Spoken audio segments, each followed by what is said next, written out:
Hello प्यारे बच्चों, आज की कक्षा में हम बादल पर सैर कविता का अभ्यास कार्य करेंगे।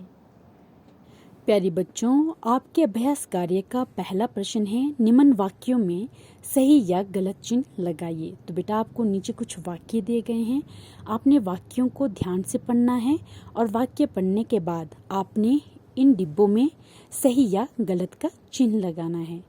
तो आपका क वाक्य है, कभी हाथी तो कभी शेर बन जाते। तो बेटा ये वाक्य सही है या गलत?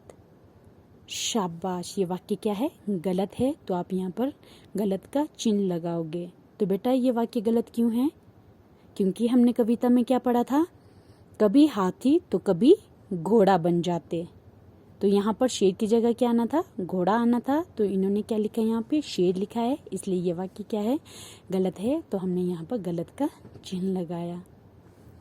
आपका ख वाक्य है, कभी एक रंगी इंद्रधनुष सजाते। तो बेटा कभी एक रंगी इंद्रधनुष सजाते, ये वाक्य सही है या गलत?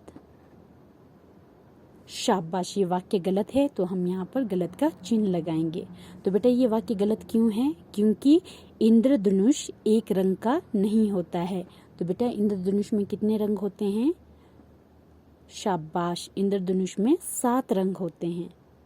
तो इसलिए ये वाक्य क्या है? गलत है।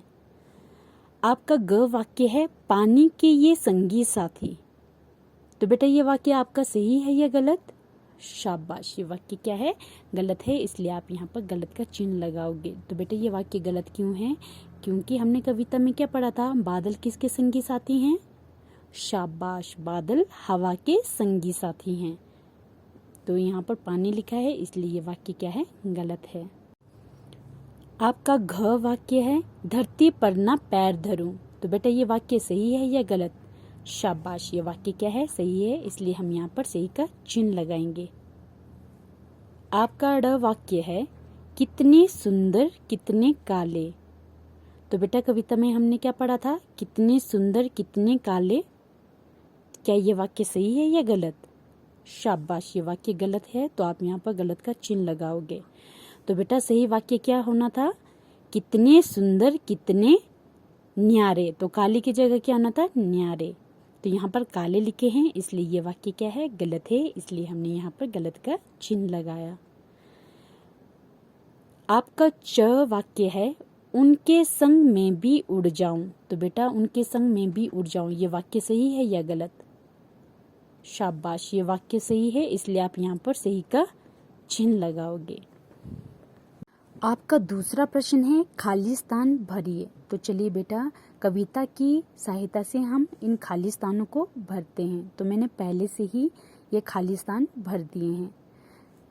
कितने सुंदर कितने न्यारे। तो यहाँ पर आप क्या लिखोगे इस खाली स्थान पर? न्यारे। लगते मुझको बादल प्यारे। तो आप इस जगह पर क्या लिखोगे? प्यारे। पकड़ अगर मैं उनको पाऊं। तो आप यहाँ पर जो है क्या लिखोगे बेटा? पाऊं। उनके संग में भी उड़ जाऊं। तो इस खाली स्थान में क्या लिखोगे आप? जाऊं। बादल पर फिर सैर करूं। तो बेटा आपको यहाँ पर 2 खाली स्थान दिए हैं, तो आप एक पर क्या लिखोगे? सैर लिखोगे, एक पर करूं। ठीक है, बादल पर फिर सैर करूं, धरती पर ना पैर धरूं। तो बेटा आपने इस तरीके से इन खालिस्तान को भरना है। तो आपका प्रश्न 3 है, निम्न प्रश्नों के उत्तर दीजिए। तो बेटा आपको नीचे कुछ प्रश्न दिए गए हैं, आपने उनके उत्तर देने हैं।